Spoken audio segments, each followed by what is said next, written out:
I am here with Mr. Eli to share my life lessons. I was told I too black, I'm too black. Makeup don't like me, camera don't like me, my belly too big, too fat, not marketable enough.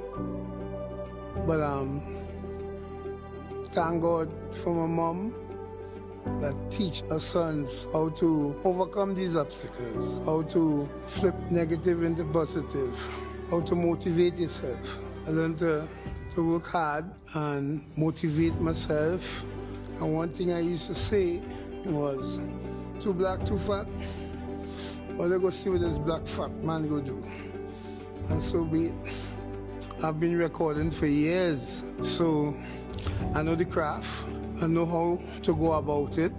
What I do is I enjoy live performances. I enjoy seeing people enjoy themselves. I enjoy seeing people smiling, whining, having fun.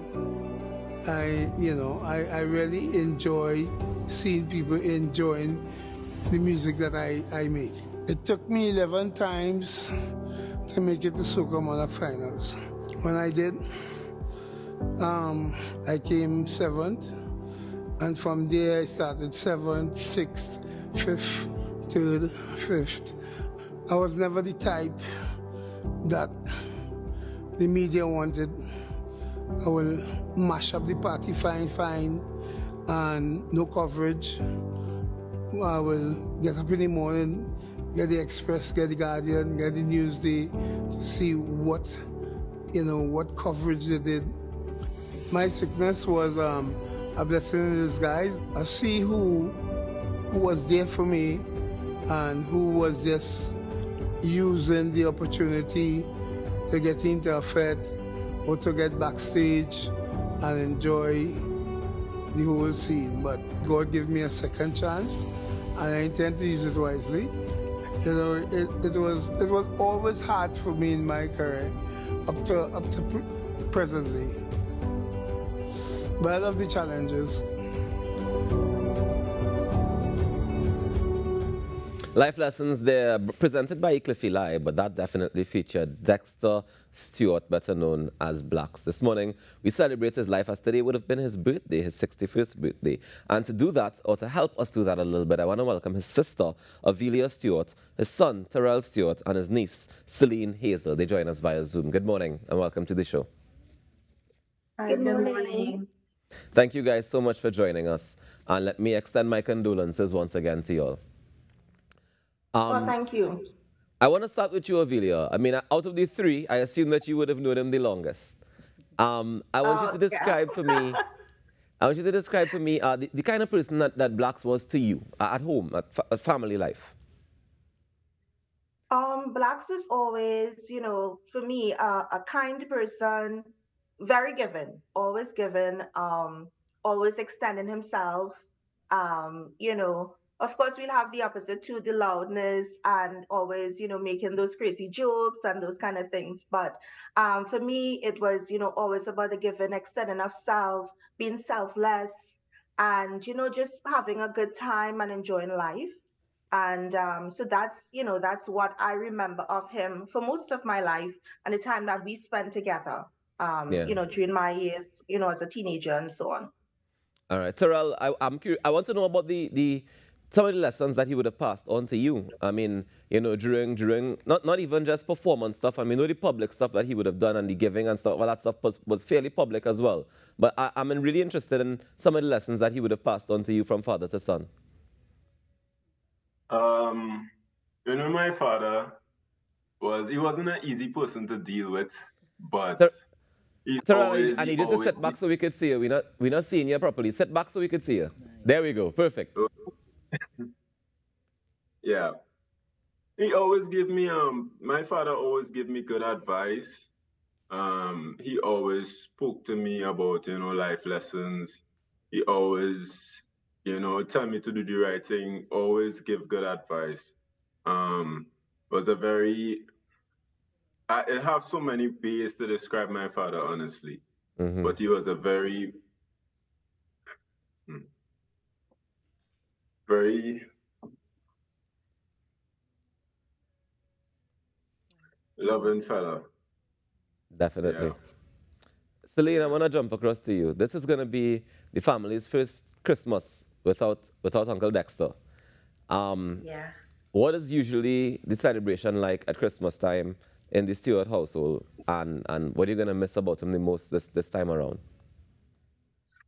I definitely would miss his singing, you know.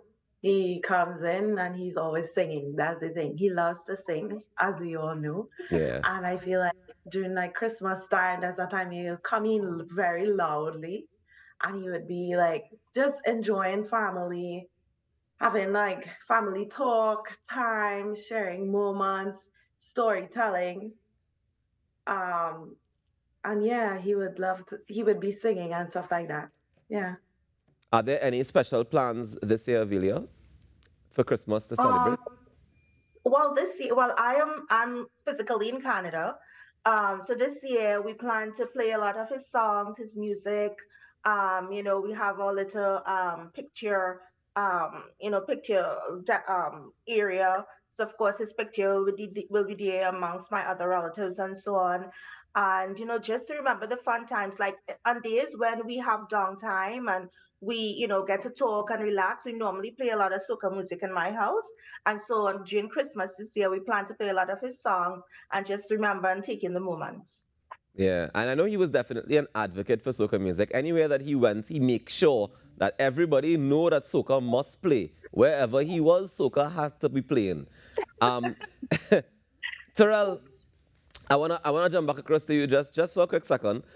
In terms of what is that's you on stage with him there? That was the Yeah, that's picture we were me just seeing and there. that's my brother Kello. Ah, okay, okay, okay. Yeah.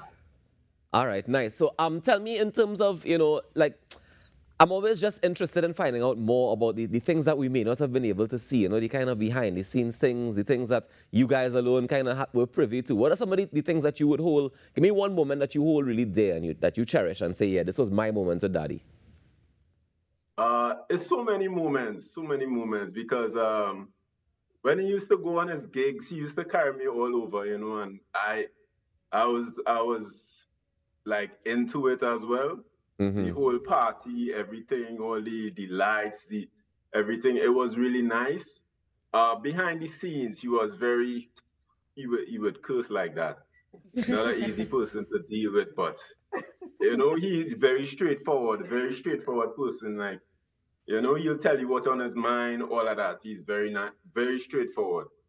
But it have so many times. But it had this time like he carried me to a party and I like he saw me in the crowd. I was in the crowd and he was singing, but he didn't like call me or anything.